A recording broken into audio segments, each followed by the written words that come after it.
Jelang pemilihan Ketua RT RW, sejumlah warga muda di Kota Makassar menyampaikan harapannya terhadap sosok pemimpin wilayah yang akan terpilih.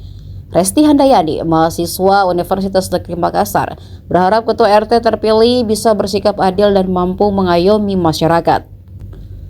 Hal serupa juga disampaikan Mutia Aristia, warga Deng Tata, Makassar, menekankan pentingnya kegiatan sosial yang menurutnya masih kurang di lingkungan tempat tinggalnya.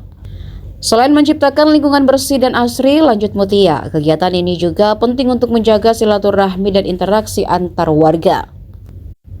Para anak muda ini pun berharap Ketua RT terpilih nantinya tidak hanya hadir dalam urusan administratif, tapi juga peduli membangun hubungan sosial, mempererat silaturahmi, dan menggerakkan partisipasi warga. Terpilih ke depannya agar bisa lebih responsif lagi kepada masyarakatnya, lebih peka lagi terhadap masalah-masalah yang ada di masyarakat tersebut.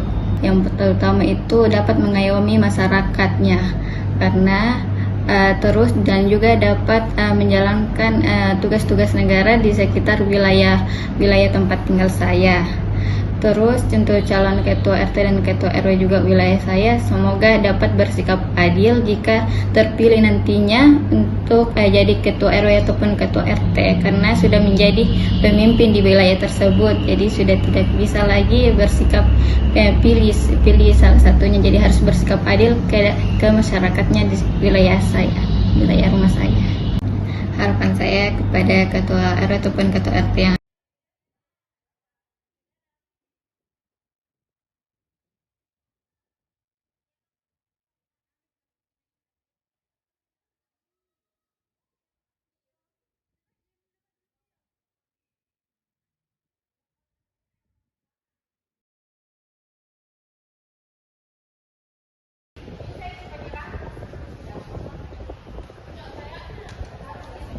Download Tribun X sekarang, menghadirkan lokal menjadi Indonesia.